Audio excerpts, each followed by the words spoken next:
जिस तरफ हम जा रहे हैं, अगर हम इस बर्बादी को यहीं नहीं रोकेंगे, इस पर अंकुश नहीं लगाएंगे, तो हम बहुत मुश्किल में फंस जाएंगे। देखिए, 1950 के दशक में एक घोटाला हुआ था, जीप स्कैम। उसमें देश को 52 लाख रुपयों का नुकसान हुआ। उस वक्त के हिसाब से एक बड़ी रकम थी, पर फिर भी आप देखिए कि 52 लाख में कितने जीरो होते हैं।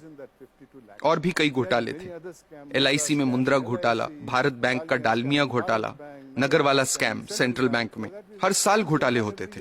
सोचने वाली बात यह भी है कि सब घोटाले तो बाहर भी नहीं आते हैं। 100 में से कोई 1 या 2 ही जनता के सामने आ पाते हैं।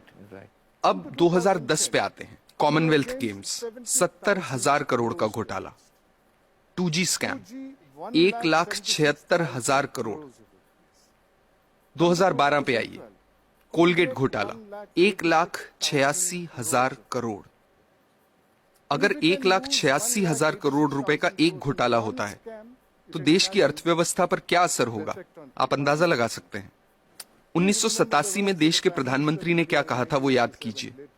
स्वर्गीय राजीव गांधी ने कहा था कि सरकार 1 रुपया गरीबों के लिए खर्चती है तो उसमें से सिर्फ 15 पैसे ही उन तक पहुंचते हैं। कुछ वक्त पहले कर्नाटक में हमने पढ़ा कि गरीबों को 1 रुपए किलो चावल देने की घोषणा हुई है, जिसके लिए सरकार एक मोटी रकम खर्च कर रही है।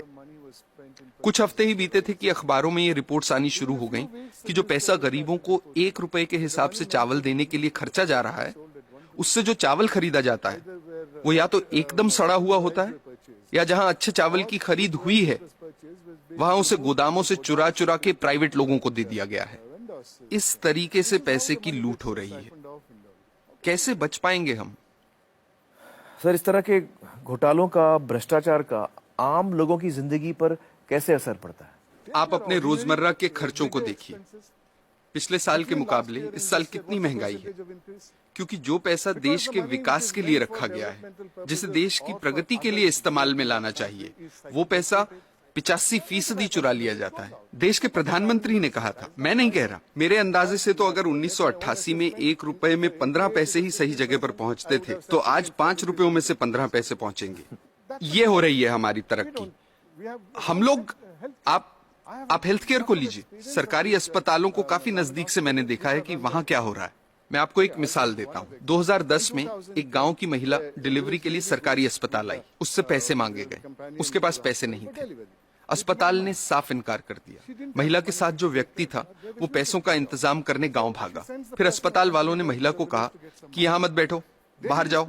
वो बेचारी उस हालत में सड़क पार करके बाहर बस स्टॉप पर जाकर बैठ गई। जब तक पैसों का इंतजाम होता, बाहर उसी बस स्टॉप पर उसकी डिलीवरी हुई। ये किस तरह के समाज में जी रहे हैं हम? मुझे लगता है कि लालच तो एक बात है, लेकिन लालची होने के साथ साथ हम अपनी इंसानियत भी पूरी तरह से खो रहे हैं। हम इंसान से शैतान बन रहे हैं।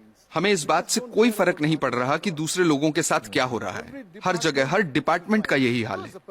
कुछ ईमानदार लोग भी हैं। मैं ये नहीं कह रहा कि सभी 125 करोड़ लोग बेईमान हैं, लेकिन ज्यादातर लोग मजबूरी में ईमानदार हैं, क्योंकि उनके पास बेईमानी करने का मौका ही नहीं।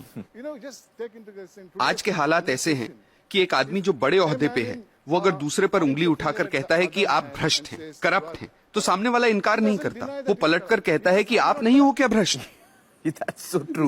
That is so true. ऐसी सोच बन चुकी है। यहाँ जो नौजवान मौजूद हैं उनसे मैं कुछ कहना चाहता हूँ। Sure, please. मेरी पीढ़ी के लोग अब हालात नहीं बदल पाएंगे।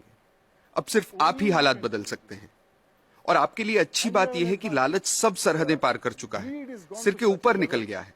अब और ऊपर जाने की जगह ही नहीं बची। आपके पास मौका है उसे नीचे लाने का। ये काम आपको जरूर करना है, मेरी खातिर नहीं, अपनी खातिर, अपने बच्चों की खातिर।